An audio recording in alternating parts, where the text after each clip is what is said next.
Surgeon doctor Alok Ranjan साहब मौजूद हैं। जैसे कि चेयरमैन साहब ने कहा और दूसरों ने कहा कि पिछले 2-3 दिन से कुछ लॉ एंड ऑर्डर के प्रॉब्लम की वजह से जब असेंबली चल रही है उसकी वजह से कुछ लोगों को रोक रहे थे। आज तो असेंबली नहीं है, पुलिस वाले भी नहीं है, मगर मैं समझता हूँ कि फिर भी थोड़े लोग कम हैं यहाँ पर। जिस तरीके से आज हम स्पीकर का इंतखाब किया है डॉक्टर आलोक रंजन साहब, जो हैदराबाद और हिंदुस्तान के नामवर सर्जन हैं, मैं समझता हूँ कि ज़्यादा से ज़्यादा लोग हम इनसे इस्तेफादा होना चाहिए।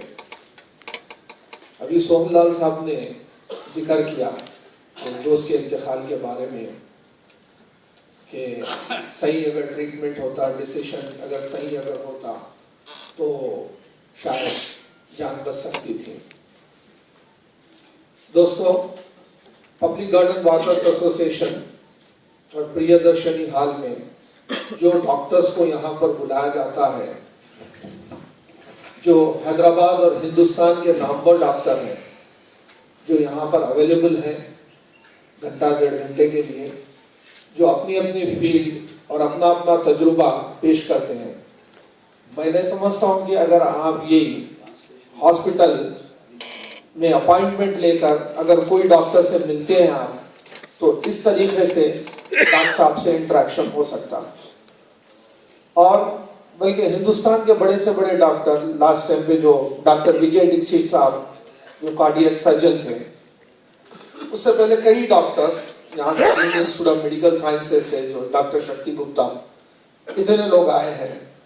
जब हम फ्री में हमारे को जब मशवरे मिलते हैं तो मैंने समझता हूँ कि हम ज़्यादा परेशान होना चाहिए कि ज़्यादा से ज़्यादा लोग इस्तेफादा करना। मगर एक इंसानी नफ्सियात की एक बात यह है कि ऊपर वाला अगर कोई इदारा अगर कोई चीज़ फ्री में मुहैया करता तो उसकी वैल्यू कम होती है। अगर वही क्या है मालूम, डॉक्टर साहब का अपॉइंटमेंट ले रहे हैं आप, कुछ 1000-2000 रुपए कंसल्टेशन फीस दे रहे हैं, आप जाके 1-2 घंटे इंतजार कर रहे हैं, तो जब क्या है मालूम उसकी वैल्यू होती है। एक बड़ा आदमी यहाँ पर आके क्या है आपको मशवरे दे रहा है अपना टाइम निकाल कर, तो बोल रहे हैं कि क्या है मालूम कि अब टाइम नहीं हमारे पास। मुझे याद आता है कि शायर है एहसान दानिश। एहसान दानिश ने शेर लिखा डॉक्टर्स और हॉस्पिटल्स के ताल्लुक से, लाइटर वे में लेने की बात है। एहसान दानिश ने कहा, डॉक्टरों से मशवरा तो कीजिए, डॉक्टरों से मशवरा तो कीजिए, दाखिल मत हो। डॉक्टरों से मशवरा तो कीजिए, दाखिल मत हो। ये उसूल तंदुरुस्ती हमने हॉस्पिटलों से सीखी। बोलने का मतलब ये है कि अगर आपका काम मशवरों में खत्म हो जा रहा तो हॉस्पिटल में एडमिट होने की जरूरत नहीं है। ये चीजें आज का जो टॉपिक है brain exercise and we should know. Brain के ताल्लुक से, एक्सरसाइज के ताल्लुक से चंद अहम चीजें हैं वो हमें जानना चाहिए। मेरा अपना ताल्लुक भी साइकोलॉजी से रहा। डॉक्टर साहब डिटेल में बोलेंगे आपको। 75% जो डिसऑर्डर्स हैं, हेल्थ इश्यूज है आप में और मेरे में, रिसर्च के जरिए कहा गया है कि ये 75% डिसऑर्डर्स जो है वो है साइकोसोमैटिक डिसऑर्डर्स। ये साइकोलॉजी का टर्म है, मेडिकल साइंसेस। साइको जो वर्ड है उसको कहते हैं ब्रेन, माइंड। सोमा इसका मतलब है बॉडी। 75% जो बीमारियों का ताल्लुक है ब्रेन और बॉडी से है। इसमें तकरीबन हर सुपर स्पेशलिटी प्रॉब्लम आता है। 4 में से 3 जो बीमारी है वो साइकोसोमैटिक डिसऑर्डर है, ब्रेन और अपनी बॉडी से ताल्लुक रखते हैं। और इस तरीके से ये 75% जो प्रॉब्लम है, 4 में से 3 ये कंट्रोलेबल है। अब ये जो बचा हुआ 25% है वो नॉन कंट्रोलेबल है। तो मैं समझता हूँ उसके वास्ते अल्लाह ताला भगवान से दुआ कर लेना चाहिए हम लोग। ये है क्योंकि बहुत ही इंपॉर्टेंट है। और चाहे आप कार्डियोलॉजी लीजिए, न्यूरोलॉजी लीजिए, गैस्ट्रोएंटरोलॉजी लीजिए, या आप दूसरे सुपर स्पेशलिटीज लीजिए, हाइपरटेंशन वगैरह, इसका जो बेसिक प्रॉब्लम रहता है ये ब्रेन से है। तो डॉक्टर साहब आज कहेंगे कि ब्रेन को किस तरीके से चुस्त और तंदुरुस्त रखा जा सकता है एक्सरसाइज के जरिए। ये बहुत कम मैं इंट्रोडक्शन बगैर बायोडेटा के देता हूं, जिसमें मुझे पढ़ने की जरूरत नहीं पड़ती है।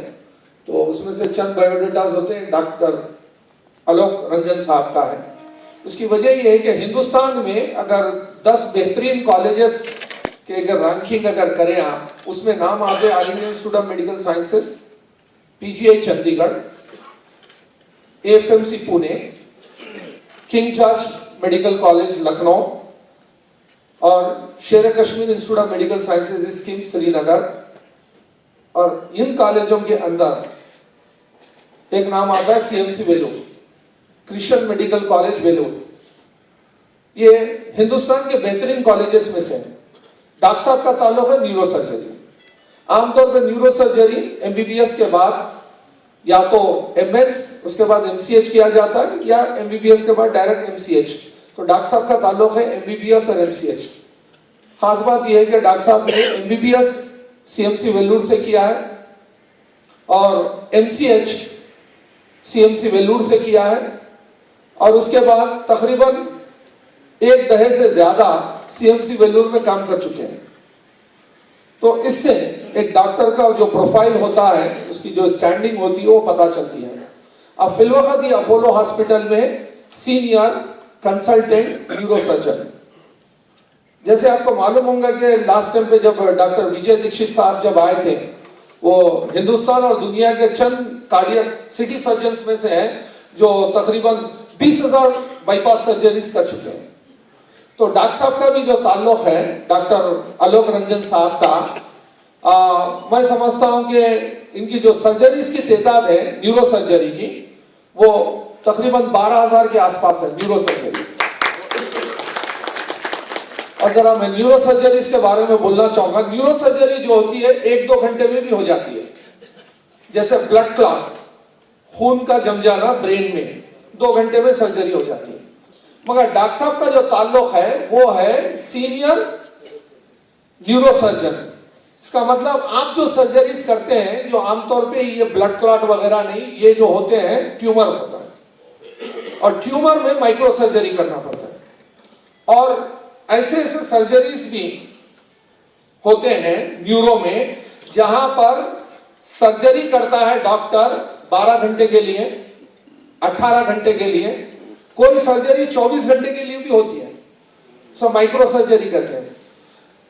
डॉक्टर साहब जैसे न्यूरो सर्जन है, कुछ न्यूरो सर्जन के साथ रहने का मौका मिला। उनका कहना यह था कि जब एक माइक्रो सर्जरी अगर न्यूरो में ट्यूमर के ऊपर करते हैं तो डॉक्टर को ऑपरेशन थिएटर में 14 से 15 घंटे ठहरना पड़ता है ऑपरेशन करने के लिए। तो उसमें कहा यह गया है कि डॉक्टर की तो जान बच जाएगी, मगर जो सर्जरी के तरफ से न्यूरो सर्जन के ऊपर जो स्ट्रेस होता है, उसकी वजह से क्या है मालूम, डॉक्टर की जो एक्सपेक्टेड लाइफ वो कम हो सकती है। तो उतना फोकस की जरूरत है। मैं समझता हूं कि इनकी जो कारकर्दगी है, कंट्रीब्यूशन है, हम थालियों की गूंज में उनका इस्तेमाल करना चाहिए, क्योंकि डॉक्टर साहब का ताल्लुक न्यूरो सर्जरी से है। और इन चंद अल्फाज के साथ मैं डॉक्टर साहब को खुशामदीद करता हूं और वो आपसे एड्रेस करेंगे। टॉपिक है brain and exercise we should know. दिमाग के ताल्लुक से और वर्जिश के ताल्लुक से हमें कुछ मालूमात की जरूरत है। मैं समझता हूं कि डॉक्टर साहब देंगे। शुक्रिया।